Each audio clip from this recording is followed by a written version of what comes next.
Selamat pagi, Bapak Ibu Saudara sekalian. Shalom. Puji Tuhan kalau pada hari ini kita bisa berjumpa kembali untuk sama-sama berbakti kepada Tuhan. Kita sekarang di rumah kita masing-masing, mari kita akan mulai ibadah kita. Kita mempersiapkan diri kita untuk berbakti kepada Tuhan. Kita akan berdoa.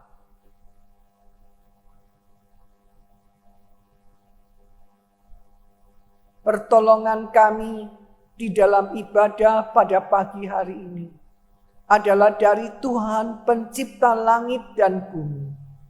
Turunlah kiranya atas kita sekalian anugerah dan sejahtera dari Allah Bapa menyertai ibadah kita dari awal sampai penghabisan. Amin. Selamat pagi jemaat yang dikasihi dan mengasihi Tuhan. Selamat datang di dalam rumah Tuhan untuk kita bersama-sama beribadah menyembah Tuhan. Saya undang jemaat sekalian untuk bisa berdiri bersama-sama. Kita akan mempersiapkan hati dan pikiran kita dan dengan sikap hormat kita menghadap kepada Tuhan, Juru Selamat dan Penebus kita. Saat teduh.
Jemaat sekalian, mari kita bersama-sama beriman, memulai kebaktian kita dengan pengakuan bahwa pertolongan kita adalah di dalam nama Tuhan yang menciptakan langit dan bumi. Kasih karunia, rahmat dan damai sejahtera dari Allah Bapa kita dan Kristus Yesus menyertai saudara-saudara sekalian. Amin. Raja Daud dalam salah satu mazmurnya mengatakan, "Aku sangat menanti-nantikan Tuhan. Lalu ia menjenguk kepadaku dan mendengar teriakku minta tolong. Ia mengangkat aku dari dalam lubang kebinasaan, dari lumpur rawa. Ia menempatkan kakiku di atas bukit batu dan menetapkan langkahku."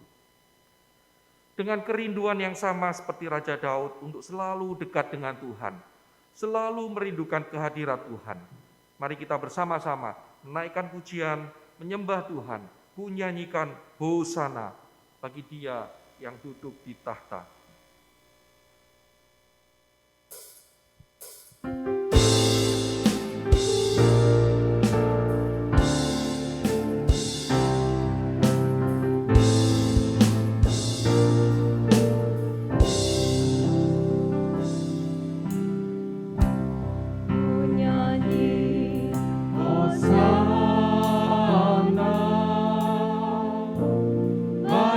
Rajaku yang duduk di tahta, aku muliakan dan ku agungkan, Kau layani sembah.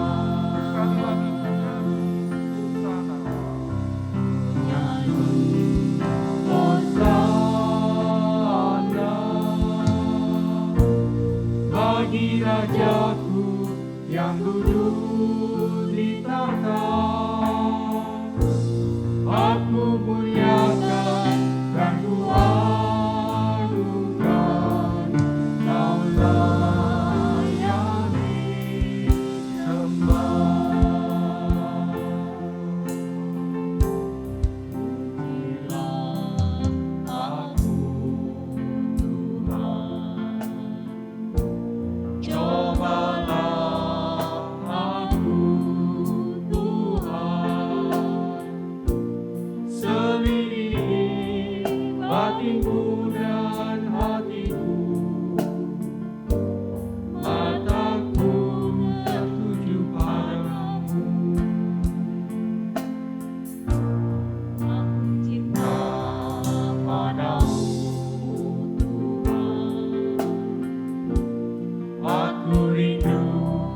hadirat-Mu Tuhan. Aku ingin selalu dekat padamu, menikmati kehadiran-Mu.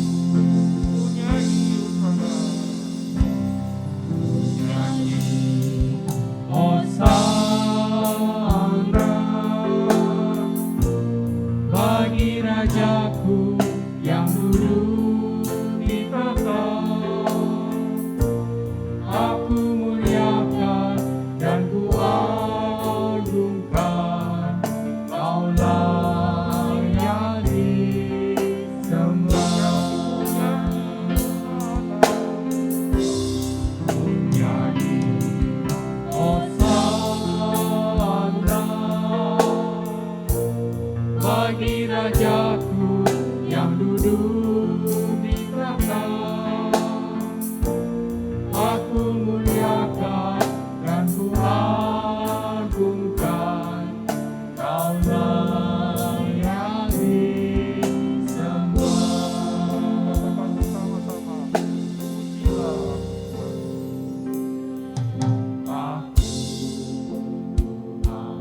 Cobalah aku Tuhan. Cobalah aku, Selidikilah batinku dan hatiku. selidiki batinku Mataku dan hanya tertuju kepadamu. mataku tertuju padamu.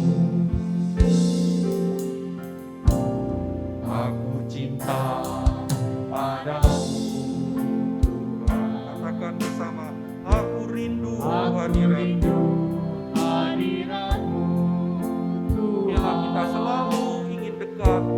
Aku ingin selalu dekat padamu,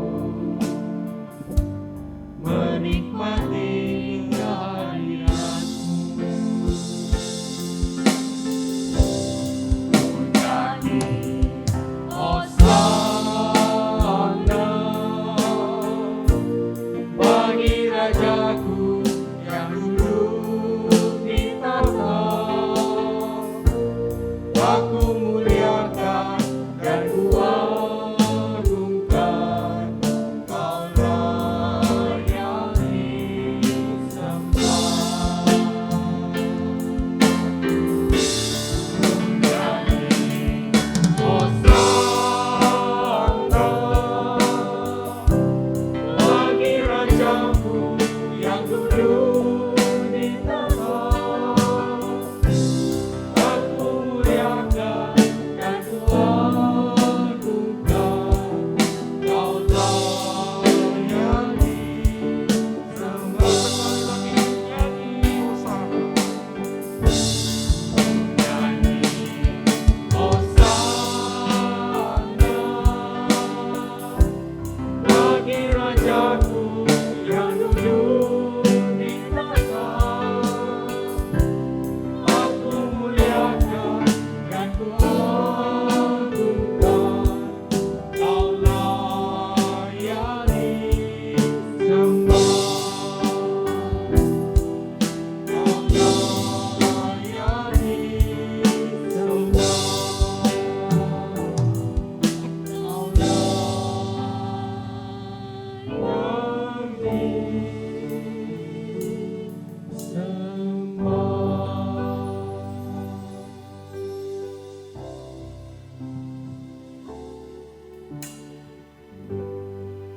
Mari kita masuk dalam doa. Bapa Surgawi, kami mengucap syukur untuk kasih dan pemeliharaan Tuhan atas kehidupan kami hari demi hari yang telah kami lalui. Kami sungguh melihat karya dan pekerjaan tangan Tuhan yang sungguh hidup, yang senantiasa memimpin dan menyertai hidup kami. Dan pada minggu pagi hari ini ya Bapa, kami boleh ada di dalam bait-Mu, bukan karena semata-mata kekuatan kami, kemampuan kami, tetapi sungguh karena kasih Tuhan yang terus memelihara kami dan memanggil kami, dan anugerah Tuhan untuk kami boleh beribadah bersama-sama pada pagi hari ini. Dan sebelum Sebelum kami melanjutkan dalam ibadah kami sadar bahwa kami adalah orang-orang yang sebenarnya tidak layak berdiri di hadapan-Mu. Seringkali kami mendukakan hati Tuhan. Seringkali kami larut di dalam kekhawatiran kami, di dalam keraguan-raguan kami. Seringkali kami tidak mempercayakan hidup kami sepenuhnya ke dalam tangan Tuhan. Biarlah Tuhan mengampuni kami dan menyucikan kami dari segala dosa dan kesalahan kami. Supaya pada saat ini ya Bapa, kami boleh layak untuk berdiri di hadapan-Mu, menyembah Tuhan. Dan biarlah firman-Mu boleh menguatkan kami, boleh menguduskan kami, sehingga pada hari ini kami boleh diperbarui untuk semakin hari semakin serupa dengan Tuhan. Secara khusus kami berdoa untuk jemaat-jemaat-Mu yang pada saat ini dimanapun berada, mungkin beribadah di rumah masing-masing, dan bahkan ada beberapa yang mungkin kesulitan karena keterbatasan sarana-sarana ibadah. Kiranya Tuhan sendiri yang melawat mereka masing-masing dan memperbarui iman kami sehingga kami terus semakin hari semakin dekat dengan Tuhan. Terima kasih Bapak, kami serahkan ibadah ini sampai akhirnya hanya di dalam nama Tuhan Yesus Juru Selamat dan Penebus kami. Amin.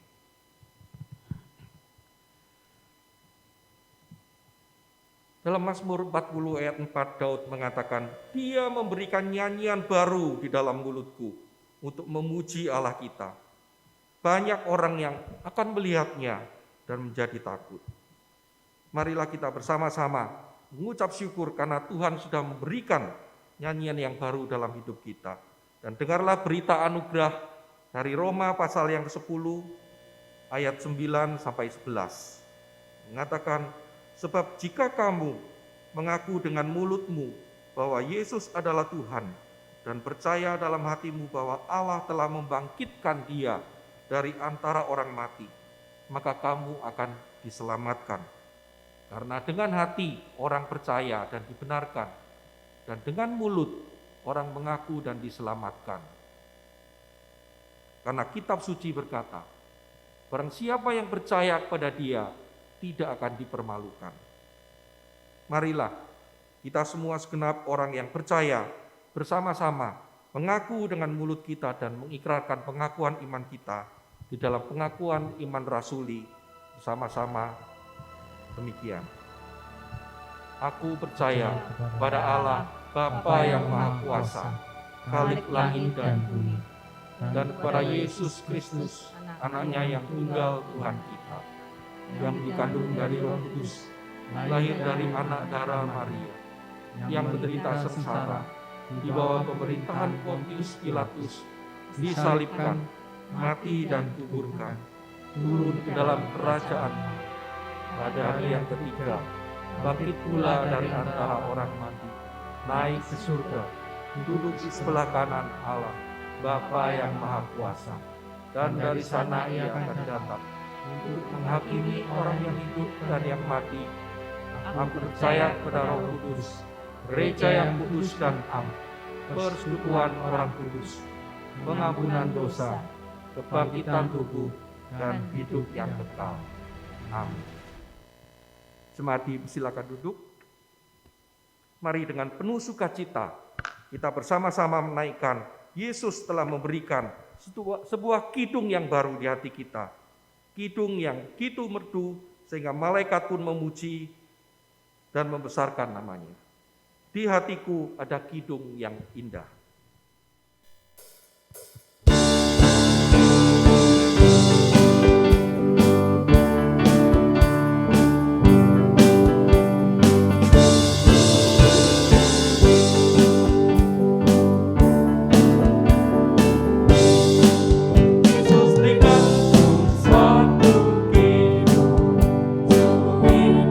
Surgawi, kidung indah tak pernah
Joseph Gilmore, seorang hamba Tuhan yang melayani di Boston, Amerika, sudah beberapa kali mengkhotbahkan dari Mazmur pasal 23. Ketika suatu saat dia akan mengkhotbahkannya kembali dari Mazmur 23 ini, dan dia begitu mendalami ayat-ayat yang ada di dalamnya, ada satu kalimat yang membuat dia sangat tersentuh, yaitu ketika kalimat itu mengatakan, "Dia menuntunku ke jalan yang benar." Kalimat ini terus berbicara pada Joseph Gilmore, "Dia menuntunku." Dan dari dua kata ini, kemudian dia membuat suatu syair yang menjadi pengalaman hidupnya bahwa Tuhan menuntun dia. Syair ini begitu indah yang menceritakan bahwa di dalam dunia yang gelap ini, sungguh kita membutuhkan pengharapan yang dari Tuhan. Dan melalui syair ini kita diingatkan lagi bahwa betapa bersyukurnya kita yang sudah percaya kepada Tuhan, karena kehidupan kita akan dipimpin oleh Dia. Akhirnya syair ini menjadikan sebuah lagu yang begitu indah. Mari kita bersama-sama menyanyikan sebuah pujian, "Yesus menuntun hidupku." He leadeth me.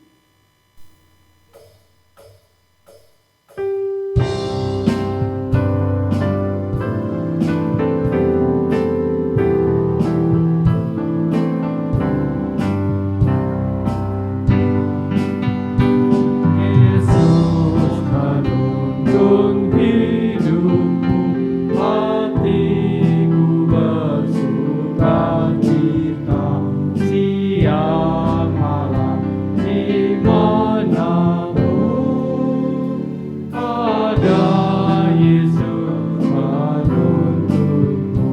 Dia menuntun, Dia menuntun, Dia selalu menuntun. Dengan pasti ku mau ikut, karena Dia menuntun.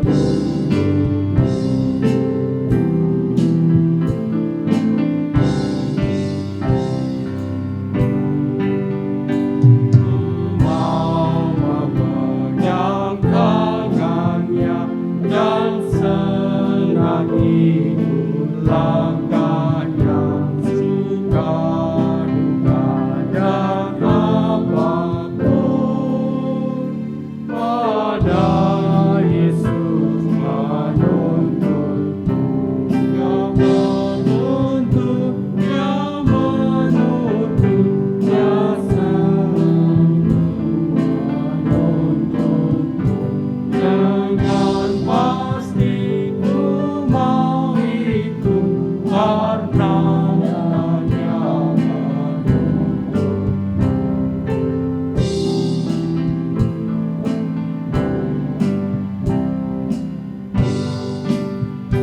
Sewaktu ajalku tiba, sesuai semua ku katakan, manakah suatu takut, karena Yesus menuntun.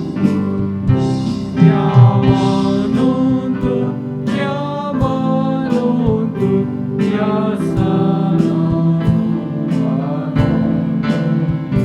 Dengan pasti ku mau ikut, karena Dia menuntun.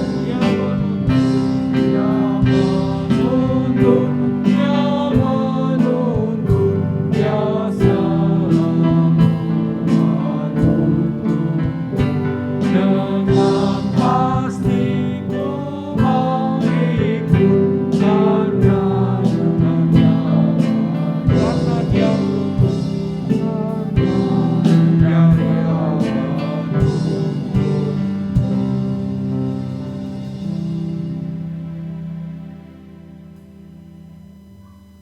Mari kita bersama-sama mempersiapkan hati untuk mendengarkan firman Tuhan yang akan diberitakan oleh penginjil Evelyn Chiu. Baik Bapak Ibu Saudara sekalian, kita akan bersama belajar dari firman Tuhan. Firman Tuhan pada pagi hari ini kita akan bersama renungkan, yaitu tentang meskipun mustahil, tetaplah percaya. Meskipun mustahil, tetaplah percaya. Ya, mari kita bersama melihat Alkitab, Kejadian 12 ayat 1 sampai dengan 5. Kejadian 12 ayat 1 sampai dengan 5, demikian bunyinya. Abram dipanggil Allah. Berfirmanlah Tuhan kepada Abram, pergilah dari negerimu dan dari sanak saudaramu dan dari rumah bapamu ini ke negeri yang akan kutunjukkan kepadamu. Aku akan membuat engkau menjadi bangsa yang besar dan memberkati engkau serta membuat namamu masyhur. Dan engkau akan menjadi berkat. Aku akan memberkati orang-orang yang memberkati engkau dan mengutuki orang-orang yang mengutuk engkau. Dan olehmu semua kaum di muka bumi akan mendapat berkat. Lalu pergilah Abram seperti yang difirmankan Tuhan kepadanya, dan Lot pun ikut bersama-sama dengan dia. Abram berumur 75 tahun ketika ia berangkat dari Haran. Abram membawa Sarai istrinya dan Lot anak saudaranya dan segala harta benda yang didapat mereka dan orang-orang yang diperoleh mereka di Haran. Mereka berangkat ke tanah Kanaan lalu sampai di situ. Demikian bacaan firman Tuhan. Ya, saudara sekalian, apa yang kita butuhkan untuk supaya kita bisa tetap hidup? Mungkin jawaban kita adalah, ya, kalau kita punya sandang, pangan, dan papan. Karena itulah yang merupakan satu kebutuhan pokok yang mendasar, menjadi ukuran di dalam kehidupan kita masing-masing. Kita bisa melihat satu kehidupan itu layak atau tidaknya, tergantung dari apakah kita sudah memiliki sandang, pangan, dan papan yang cukup. Tetapi Bapak Ibu Saudara sekalian, selain dari 3 hal itu, Alkitab juga mengatakan bahwa masih ada satu hal lagi yang penting yang bisa menjadi ukuran untuk kehidupan kita sebagai anak Tuhan. Apa itu? Yaitu iman. Coba kita melihat ya, Ibrani 11 ayat 8.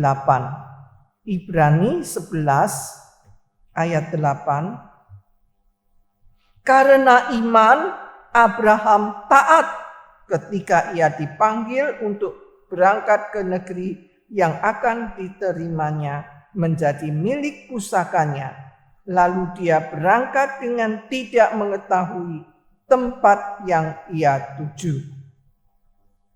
Ya, dari ayat ini kita melihat bahwa firman Tuhan memberitahukan kita, selain kita memang hidup di dunia ini butuh sandang, pangan, dan papan, tetapi dalam bacaan tadi memberitahukan kita bahwa kita juga butuh iman.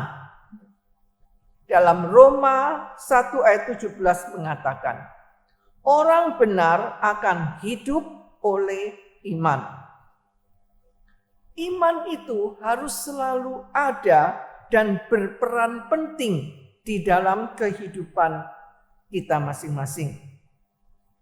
Baik waktu kita sekolah sebagai pelajar, kita bekerja, kita juga saat kita harus mengambil satu keputusan saat kita mendapat perlakuan yang tidak baik, saat kesabaran kita diuji.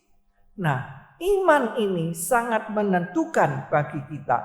Apakah kita sudah hidup sebagai orang benar atau tidak? Kualitas hidup orang benar sangat ditentukan.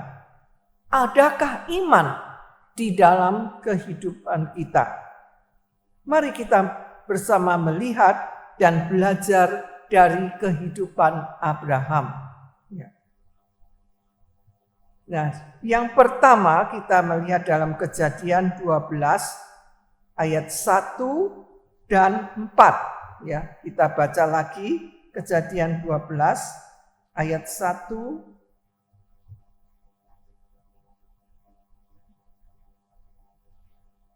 Abram dipanggil Allah. Berfirmanlah Tuhan kepada Abram, pergilah dari negerimu dan dari sanak saudaramu dan dari rumah bapamu ini ke negeri yang akan kutunjukkan kepadamu. Ayat 4. Lalu pergilah Abraham seperti yang difirmankan Tuhan kepadanya, dan Lot pun ikut bersama-sama dengan dia. Abram berumur 75 tahun ketika dia berangkat dari Haran. Saudara sekalian, dari bacaan tadi memberitahukan kepada kita, kalau kita mau belajar dari kehidupan iman Abraham, di sini mengatakan waktu itu Abram dipanggil oleh Tuhan untuk meninggalkan kampung halamannya. Dia harus pergi ke tempat yang mana Tuhan masih belum memberitahukan kepada dia kemana dia harus pergi. Allah masih merahasiakan tempat di mana Abram harus pergi. Abram harus meninggalkan masa lalunya. Abram harus meninggalkan kampung halamannya. Dia harus meninggalkan sanak familinya, tetangga dan keluarganya ketika dia berada di kampung halamannya. Abram harus menghadapi ketidakpastian di dalam hidupnya untuk masa depan. Dan dia harus mencari serta mengikuti petunjuk dari kehendak Allah. Perintah Allah bagi Abraham ini memang cukup berat. Ya. Ini merupakan suatu ujian iman bagi Abraham. Kalau kita mendapatkan perintah seperti Abraham, kita pasti mikir-mikir dulu. Disuruh pergi, tetapi tidak diberitahu kemana kita harus pergi. Mungkin kita akan mengatakan, Tuhan ini aneh ya. Orang disuruh pergi, tapi tidak diberitahu kemana harus perginya. Lalu kita anggap, wah kita lebih pinter dari Tuhan. Ya, mestinya Tuhan itu gini, mestinya begitu. Ya. Tapi Bapak Ibu, bagaimana reaksi Abraham ketika dia mendengar perintah, mendapat perintah dari Allah ini untuk disuruh pergi, tinggalkan kampung halamannya. Ternyata Bapak Ibu, bahwa Abram dia tidak mikir-mikir dulu. Ya. Biasanya kita ini kalau disuruh atau dimintai tolong untuk melakukan sesuatu, apalagi kalau Tuhan yang suruh, ya, pasti kita akan mengatakan, tak pikir dulu ya, tak doakan dulu ya. Ya. Tapi bagaimana dengan Abram? Ternyata Abram ketika mendapatkan perintah dari Tuhan, dia tidak mengatakan, Tuhan tak pikir dulu ya, saya tak berdoa dulu ya. Dia tidak mengatakan demikian. Malah Alkitab mengatakan dalam Kejadian 12 ayat 4, lalu pergilah Abram seperti yang difirmankan Tuhan kepadanya. Saudara sekalian, Abraham dia taat kepada perintah Tuhan. Meskipun dia tidak jelas kemana dia harus pergi. Tapi karena Allah yang suruh dia pergi, maka dia hanya mengikuti perintah Allah itu. Ya, Bapak Ibu Saudara sekalian, Allah itu bukan manusia yang hanya main perintah saja, ya. Kalau kita manusia itu biasanya hanya main perintah, ya. Tapi Allah kita tidak demikian.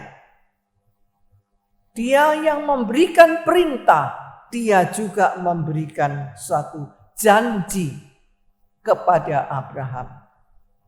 Apa kira-kira janji Abraham? Ya, dalam Kejadian tadi pasal 12, di situ kita melihat janji Allah kepada Abraham. Ya, mari kita baca kembali Kejadian 12 ayat 2. Aku akan membuat engkau menjadi bangsa yang besar dan memberkati engkau serta membuat namamu masyhur dan engkau akan menjadi berkat. Ayat 3. Aku akan memberkati orang-orang yang memberkati engkau dan mengutuk orang-orang yang mengutuk engkau.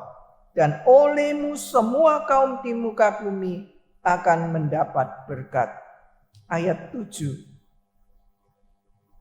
Ketika itu Tuhan menampakkan diri kepada Abram dan berfirman, Aku akan memberikan negeri ini kepada keturunanmu, maka didirikannya di situ mezbah bagi Tuhan yang telah menampakkan diri kepadanya. Ya, inilah Ibu Bapak Saudara sekalian, janji Tuhan kepada Abraham, yaitu Tuhan akan membuat Abraham menjadi bangsa yang besar. Dan yang kedua, Tuhan akan memberkati Abraham. Dan tiga, Tuhan akan membuat nama Abraham menjadi termasyhur. Abraham akan menjadi berkat.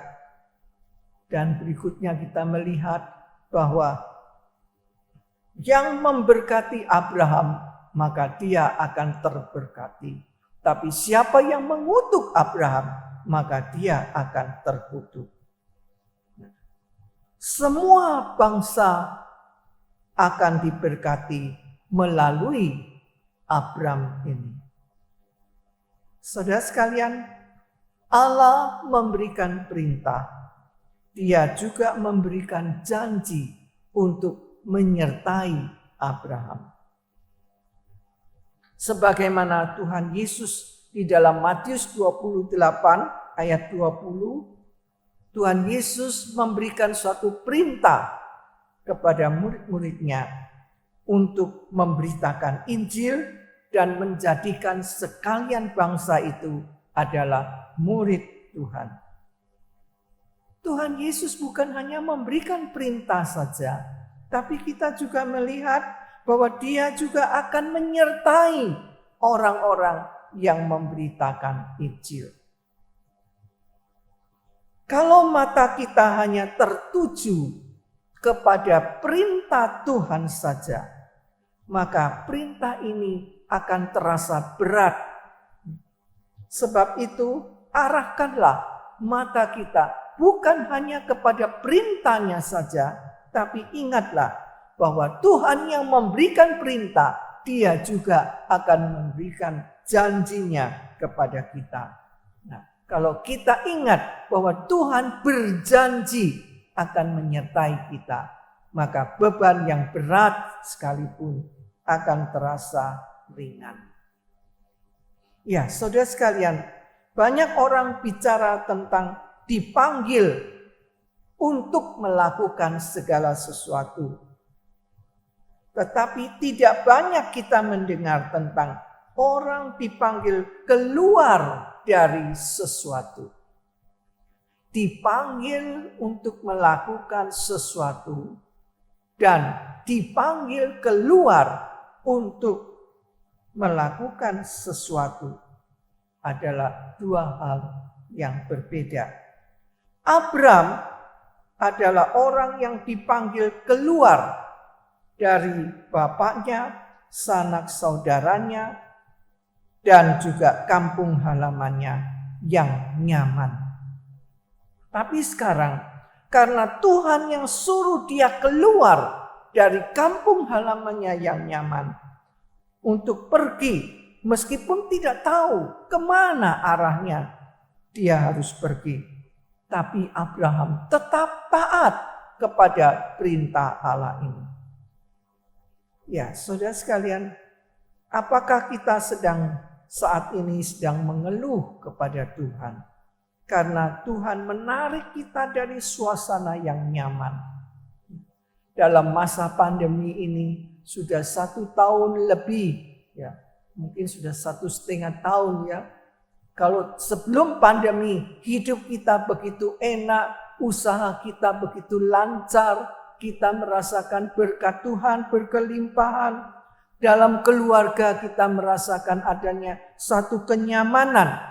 Tetapi saat ini mendadak Tuhan tarik kita dari suasana yang nyaman itu. Nah,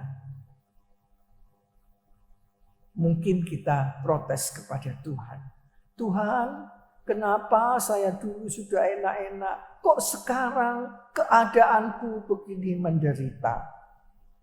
Ya, Ibu Bapak, mari kita belajar seperti Abraham yang tidak mengeluh dan juga tidak protes, tetapi hanya tunduk dan taat akan perintah Tuhan. Maka Tuhan akan membuat segala sesuatu indah pada waktunya. Kemudian yang kedua, kita belajar dari Abraham tentang apa? Yang kedua, Abraham dia mengalami kesukaran-kesukaran setelah dia meninggalkan kampung halamannya karena menuruti perintah Tuhan itu. Ada sebagian orang Kristen mengatakan, kalau kita percaya Tuhan, taat kepada perintah Tuhan, maka hidup kita akan lancar dan Tuhan akan membereskan segala permasalahan kita. Baik itu keuangan, kesehatan, keluarga kita, dan lain-lain. Tetapi kalau kita melihat riwayat hidup Abraham ini, menunjukkan bahwa Abraham dia ikut Tuhan. Taat kepada perintah Tuhan. Tapi kenapa dia kok juga harus mengalami banyak kesukaran?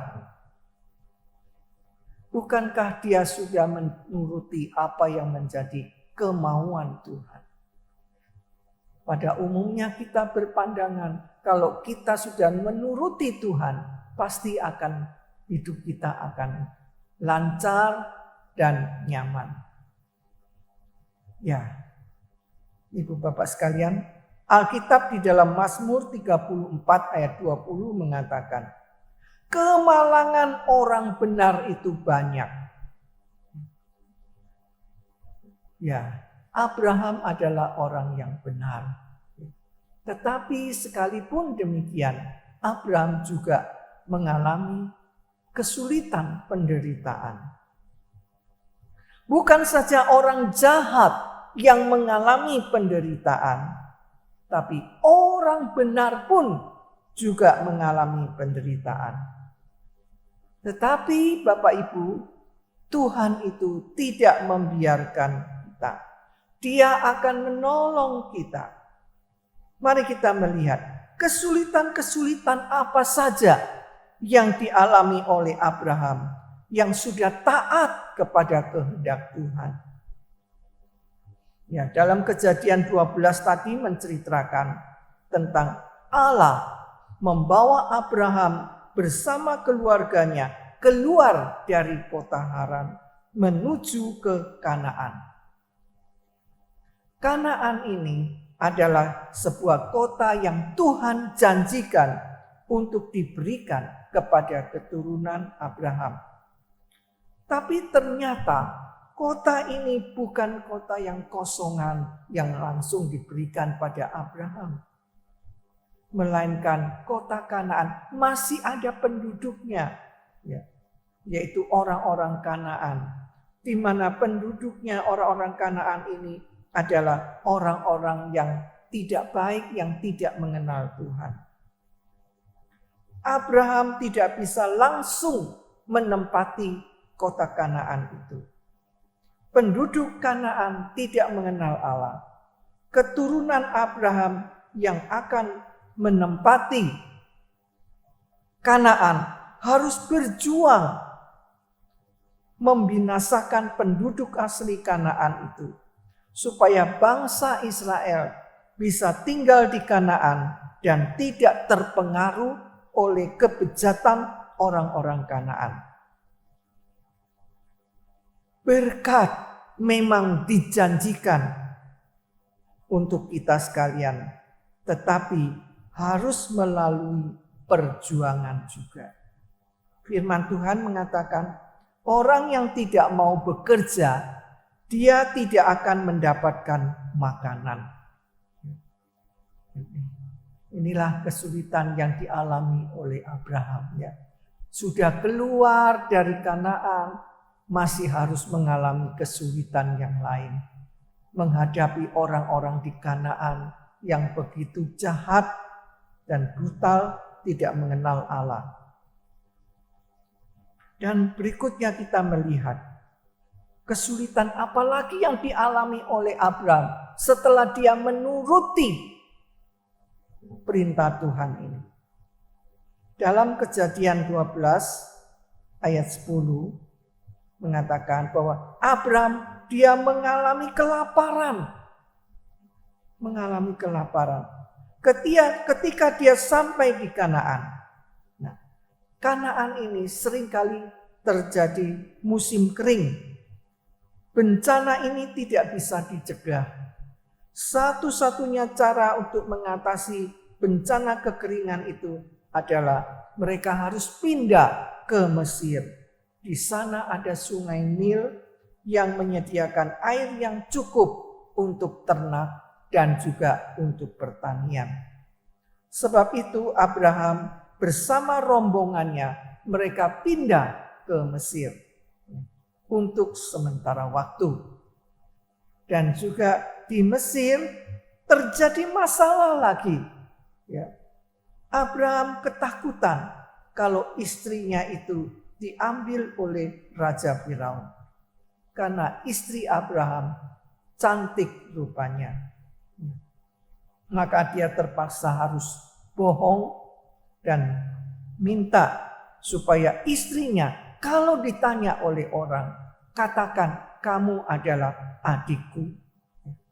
Jadi Abraham dia takut dibunuh dan takut kehilangan istrinya. Di Mesir ini Abraham memakai pikirannya sendiri dan meragukan tentang pemeliharaan Allah. Saudara sekalian, menyandang status sebagai bapak orang beriman tidaklah secara otomatis membuat Abraham menjadi manusia yang sempurna. Dia harus mengalami jatuh bangun di dalam pergumulan imannya. Inilah kesulitan yang Abraham alami setelah dia mentaati akan perintah Tuhan. Dan berikutnya yang ketiga, kita belajar dari iman Abraham, yaitu Abraham dengan iman mempersembahkan anak tunggalnya itu kepada Tuhan sebagai korban bakaran. Bapak Ibu Saudara sekalian, dalam Kejadian 22 di situ menceritakan bahwa Allah sedang memurnikan iman daripada Abraham melalui satu situasi yang sangat sulit. Dia taat kepada kehendak Allah untuk mempersembahkan anaknya.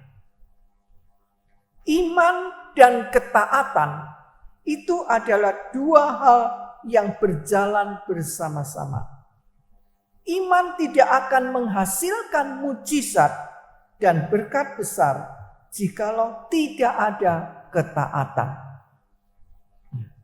Seringkali ujian di dalam iman adalah ujian akan ketaatan.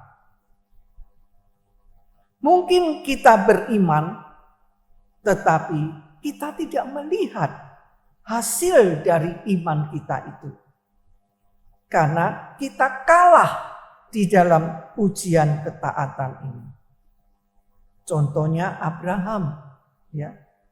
Allah berkata kepada Abraham, ambillah anak tunggalmu itu yang kau kasihi, yaitu Ishak, untuk dipersembahkan sebagai korban bakaran untuk Tuhan.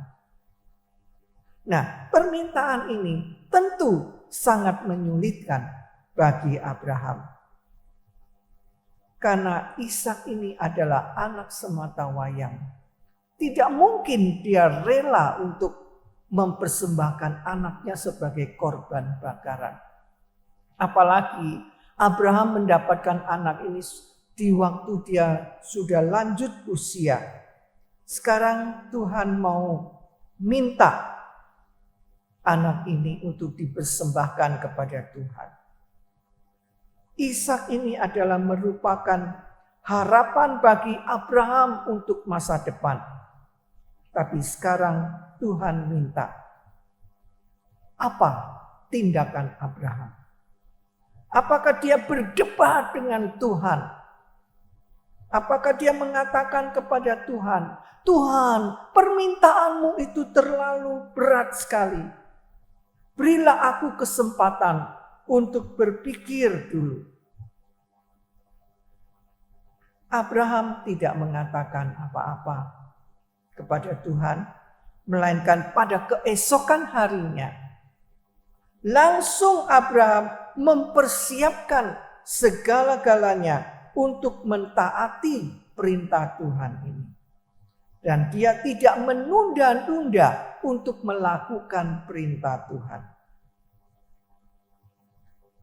Memang ketaatan itu bukanlah hal yang menyenangkan. Bahkan seringkali ketaatan itu menyakitkan hati kita. Coba bayangkan Abraham yang baru saja bersukacita karena dia mendapatkan anak. Tuhan memberikan dia anak. Tapi tiba-tiba Tuhan minta kembali. Abraham memilih untuk taat kepada Tuhan. Dia percaya bahwa Tuhan tidak mungkin salah. Dia percaya Tuhan tentu mempunyai maksud yang indah di balik perintah yang menyulitkan bagi Abraham itu. Karena Abraham taat, maka Allah menyediakan domba sebagai gantinya. Tuhan menaruh kita di tempat yang sulit. Bukan untuk mencelakakan kita, tapi Dia ingin untuk menguji bagaimana sikap hati dan ketaatan kita kepada Tuhan. Ya, Ibu, Bapak, Saudara sekalian, saat ini Tuhan menempatkan kita berada di dalam suasana yang sulit. Ya, apalagi akhir-akhir ini kita mendengar bahwa virus corona makin merajalela lagi. Ya. Ya. Tuhan telah menempatkan kita di tempat yang sulit. Kita mungkin di dalam hal mencari nafkah tidak semudah dahulu. Kalau dahulu kita begitu enak, lancar, ya. Tetapi sekarang mencari nafkah, mencari sesuap nasi tidak gampang. Seolah-olah Tuhan menarik kita dari tempat yang nyaman. Tapi Bapak Ibu, Tuhan menempatkan kita di dalam keadaan yang tidak nyaman dan sulit ini. Bukan berarti bahwa Dia akan mencelakakan kita. Melainkan Dia mau menguji sikap hati dan ketaatan kita kepada Tuhan. Jika kita lulus di dalam ujian ketaatan, maka berkat besar Tuhan sediakan bagi orang yang taat. Sebagaimana kita melihat Abraham. Abraham karena dia beriman dan taat melakukan apa yang menjadi kehendak Tuhan. Maka akhirnya Tuhan menyediakan berkat besar kepada Abraham. Bapak Ibu, beriman dan taatlah kepada Tuhan. Maka Tuhan akan menyediakan apa yang kita butuhkan. Sekalipun saat ini kita sedang menderita karena mata pencarian kita yang tidak seperti dulu lagi begitu enak dan lancar, tapi sekarang kita begitu susah untuk mencari nafkah. Tetapi mari kita belajar dari Abraham. Beriman dan taat apa yang menjadi kehendak Tuhan. Maka Tuhan pasti akan menyediakan berkat besar kepada kita sekalian. Semoga Tuhan membantu kita sekalian supaya kita boleh sekalipun di dalam suasana yang tidak nyaman, keadaan yang tidak mengenakkan saat ini, kita tetap percaya kepada Tuhan, beriman dan taat melakukan apa yang menjadi kehendak Tuhan. Maka Tuhan pasti akan buka jalan dan Tuhan pasti akan mencurahkan berkat-Nya kepada kita sekalian. Amin. Mari kita masuk dalam doa. Bapa di dalam surga, kami bersyukur meskipun ya Tuhan di dalam hidup saat ini kami tidak seenak dahulu ya Tuhan. Tidak senyaman dahulu. Saat ini kami seperti Tuhan menarik keluar Abraham dari kampung halaman dan sanak familinya. Tuhan mungkin juga kami rasakan itu. Seolah-olah Tuhan menarik kami keluar dari zona nyaman kami dahulu. Dan saat ini kami sedang berada di dalam zona yang tidak nyaman. Di dalam zona penderitaan. Ya Tuhan, kiranya Engkau tolong kami supaya kami boleh belajar seperti Abraham. Yaitu kami tetap beriman, tetap mau taat apa yang menjadi rencana dan kehendak Tuhan. Kiranya Engkau sendiri yang akan pakai kisah Abraham ini boleh menguatkan kami untuk kami menjalani hidup di dalam masa pandemi ini. Supaya kami tetap disertai Tuhan dan tetap merasakan berkat Tuhan di dalam hidup kami. Terima kasih ya Tuhan. Kami berdoa di dalam nama Yesus Kristus, Juru Selamat kami yang hidup. Amin. Jemaat sekalian, mari kita bersama-sama memberikan persembahan syukur kita karena Dia telah menebus kita, memberikan berkat limpah dan anugerahnya untuk kita semuanya. Kita naikkan pujian, ku bersyukur Dia tebusku.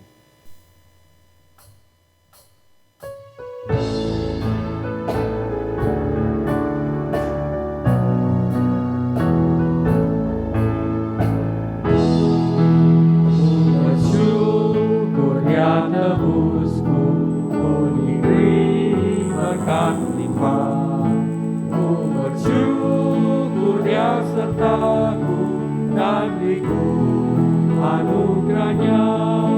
Ku bersyukur saat indah atau saat susah pun air mataku dihapusnya, dan damai di hatiku.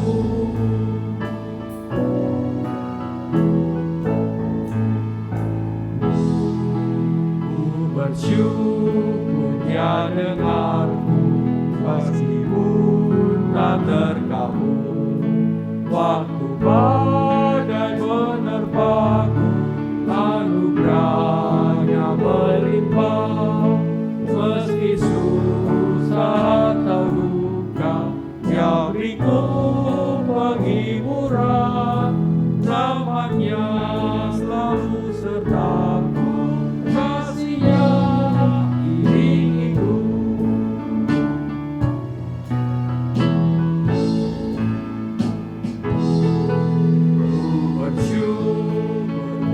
Mawar meskipun Dia berduri, ku bersyukur diberkati, pengharapanku diberi. Ku bersyukur senang susah, dan damai di hatiku. Dia berikan pengharapan-Nya, ku bersyukur selamanya.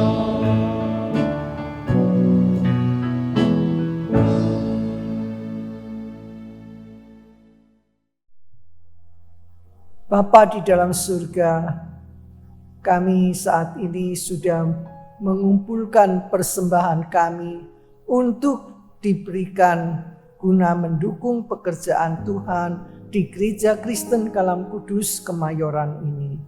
Tuhan, terimalah persembahan kami. Walaupun persembahan ini Tuhan kecil dan mungkin tidak bernilai seberapa, tetapi biarlah Tuhan yang akan terima persembahan kami. Pakailah Tuhan persembahan kami, supaya persembahan kami ini sungguh-sungguh bermanfaat untuk memperlancar pekerjaan Tuhan. Kami mohon Tuhan juga memberkati setiap kami, anak-anak-Mu yang sudah memberi. Biarlah kami makin hari makin memberi, makin tidak kekurangan, melainkan berkat Tuhan dicurahkan kepada kami. Terima kasih ya Bapa. Kami berdoa di dalam nama Yesus Juru Selamat kami yang hidup. Amin. Sekarang kita akan bersama menaikkan doa syafaat. Bapa kami dalam surga, kami bersyukur kalau pada hari ini Tuhan masih memberi kami kesempatan untuk berbakti. Kami memiliki badan yang sehat. Terima kasih ya Tuhan. Kami terus berdoa kiranya Engkau akan tutup bungkus kami anak-anak-Mu dengan darah Yesus Kristus. Berikanlah kami kekuatan Tuhan, supaya kami boleh tetap bisa hidup sesuai dengan kehendak Tuhan. Mohon Tuhan kuatkan iman kami, dan Tuhan sendiri yang akan pakai kami, supaya kami sungguh boleh menjadi alat di tangan Tuhan. Kami berdoa ya Tuhan, bagi saudara-saudara kami yang pada hari ini mereka tidak sempat hadir di dalam ibadah. Ya Tuhan, Engkau tahu keadaan mereka masing-masing. Kami berdoa bagi mereka yang sakit. Kiranya Tuhan ulurkan tangan-Mu yang maha kuasa, jamah sakit penyakit mereka, sembuhkan mereka dari penyakit. Dan Engkau juga kuatkan iman mereka, supaya di tengah masa pandemi, masa yang penuh dengan penderitaan ini, kami semua sebagai anak-Mu tidak mengalami kekecewaan dan putus asa, tetapi biarlah Tuhan yang akan terus kuatkan iman kami, hibur hati kami, supaya kami boleh tetap berada di dalam naungan-Mu. Tuhan, berkatilah bagi saudara-saudara kami, jemaat kami, yang saat ini sedang mengalami kesulitan ekonomi, kesulitan di dalam pekerjaan mereka. Tuhan, limpahkan berkat-Mu. Tuhan, bukakan jalan, supaya semua jemaat kami di dalam Tuhan tidak ada yang kekurangan, melainkan berkat Tuhan akan dilimpahkan di dalam jemaat kami ini. Berkati ya Tuhan semua jemaat kami, khususnya bagi mereka yang saat ini tidak mempunyai pekerjaan. Tuhan, kasihanilah mereka. Engkau berikan mereka petunjuk apa yang harus mereka lakukan supaya mereka tidak sampai terlantar, melainkan mereka boleh mendapatkan berkat yang dari Tuhan sehingga mereka bisa cukup untuk melewati hari demi hari. Kami serahkan ya Tuhan masa depan jemaat kami semuanya ke dalam tangan-Mu. Kami juga berdoa untuk masa depan gereja kami ya Tuhan. Kiranya Engkau juga pimpin dan berkati gereja kami. Tuhan, Engkau yang akan mencukupi kebutuhan hidup gereja kami. Supaya gereja kami ya Tuhan tidak sampai kekurangan. Kami juga berdoa bagi jemaat kami yang sudah lanjut usia, di mana mereka mungkin tidak sempat untuk mengikuti ibadah online karena mereka tidak memiliki HP. Ya Tuhan, kiranya Tuhan sendiri yang akan kasihani mereka. Tuhan, Engkau akan hibur hati mereka, kuatkan iman mereka. Sekalipun mereka mungkin tidak bisa mengikuti ibadah online melalui handphone, tetapi biarlah mereka boleh tetap memiliki persekutuan dengan Tuhan. Dan Tuhan sendiri memberkati mereka. Tuhan yang akan pakai mereka, mencukupi segala kebutuhan hidup mereka. Kami berdoa juga untuk negara kami Indonesia. Tuhan, saat ini di negara Indonesia kami mendengar berita-berita yang kurang menyenangkan, yaitu lebih maraknya virus corona, yang mana banyak orang yang terkena virus ini sehingga banyak mereka yang terkena sakit. Oh Tuhan, kasihanilah mereka. Engkau jamah segala sakit penyakitnya. Tuhan, tolong sembuhkan mereka supaya mereka juga boleh memiliki badan yang sehat, iman tetap kuat.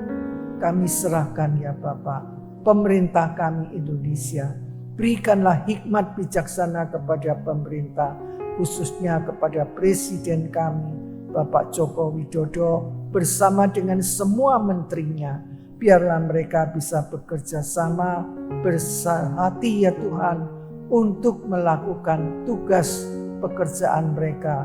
Sehingga Tuhan yang sudah memilih mereka, biarlah mereka boleh menjadi pemimpin-pemimpin yang bisa memimpin, mengarahkan negara Indonesia.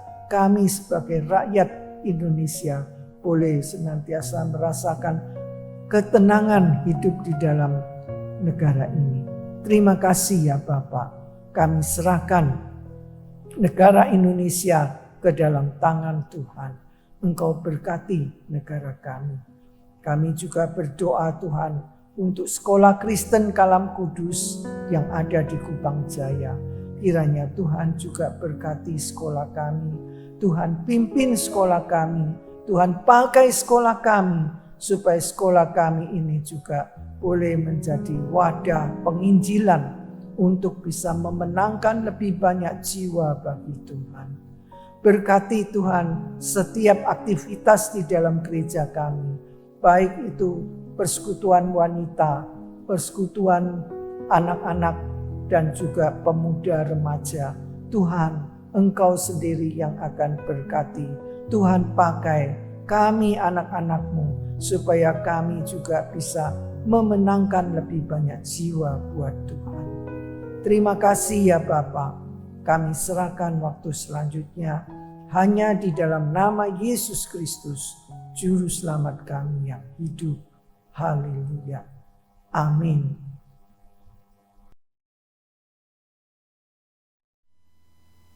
Jemaat sekalian, mari kita bersama-sama berdiri. Kita menaikkan doksologi, segala puji dan hormat kemuliaan hanya untuk Tuhan.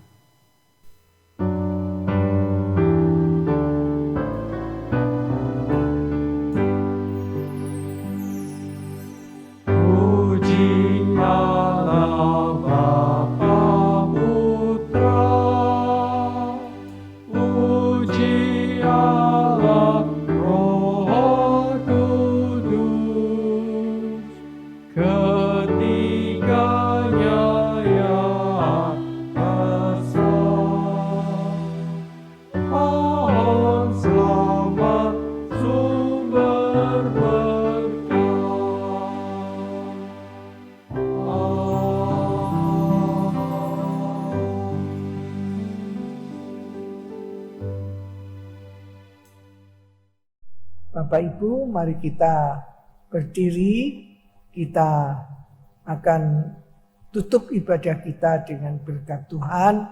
Biarlah kita sekalian boleh selalu ingat firman Tuhan, meskipun saat ini Tuhan menempatkan kita di dalam suasana yang mencekam kita, di mana kita mungkin merasakan penderitaan di dalam hidup ini.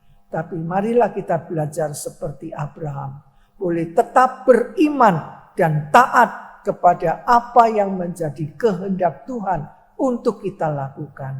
Karena Tuhan yang memberikan perintah, Tuhan juga yang akan memberikan janjinya yang indah untuk menyertai di dalam kehidupan kita. Kita arahkan hati pikiran kita kepada Tuhan. Terimalah berkat-Nya. Tuhan memberkati dan melindungi kita. Tuhan menyinari kita dengan wajah-Nya dan memberikan kita kasih karunia. Tuhan juga menghadapkan wajah-Nya kepada setiap kita dan memberikan pada kita semua damai sejahtera, sukacita surgawi hari ini bahkan sampai selama-lamanya. Amin.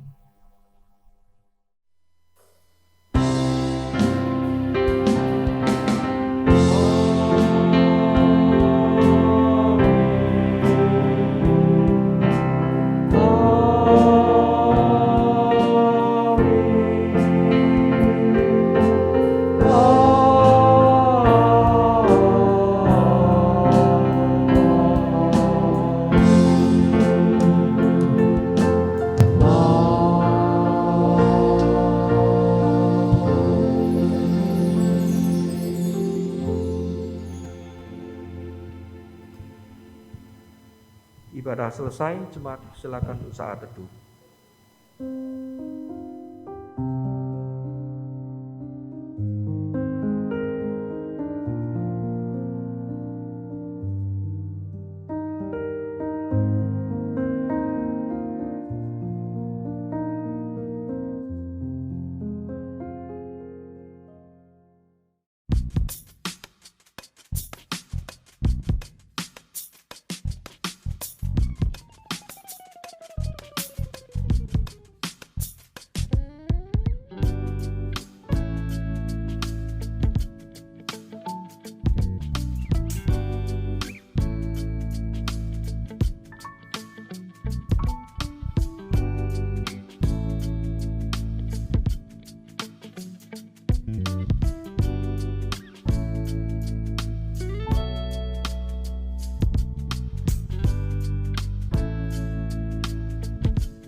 Dari kawasan Jalan Kupang Jaya 138, inilah Sekolah Kristen Kalam Kudus, Surabaya.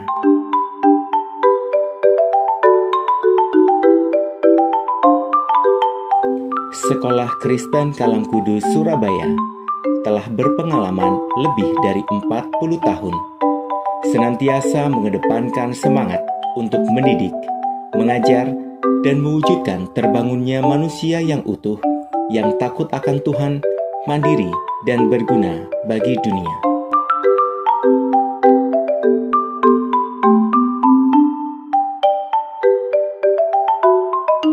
Sekolah Kristen Kalangkudus Surabaya mengusung kurikulum nasional 2013 yang dirancang dan dikembangkan secara terintegrasi dengan nilai-nilai Kristiani dalam kegiatan belajar intrakurikuler maupun ekstrakurikuler.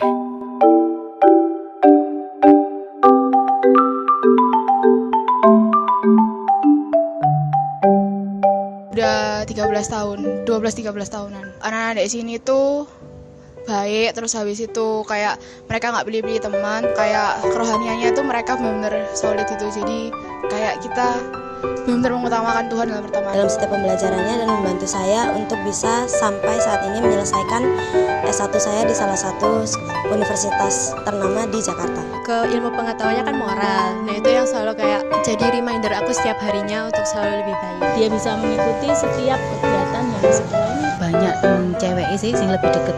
Banyak hal yang boleh dipelajari anak saya selama sekolah di Kalangkudus.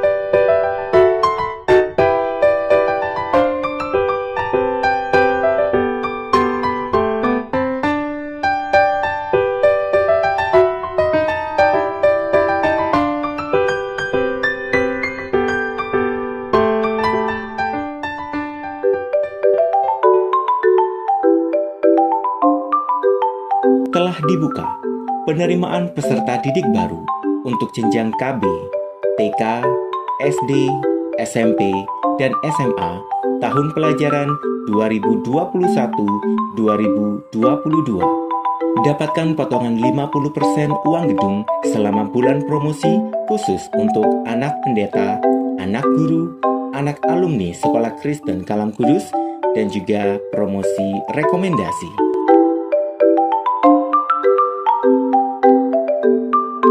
Bersama Sekolah Kristen Kalangkudus Surabaya, mari kita wujudkan terbangunnya manusia utuh yang takut akan Tuhan, mandiri, dan berguna bagi dunia.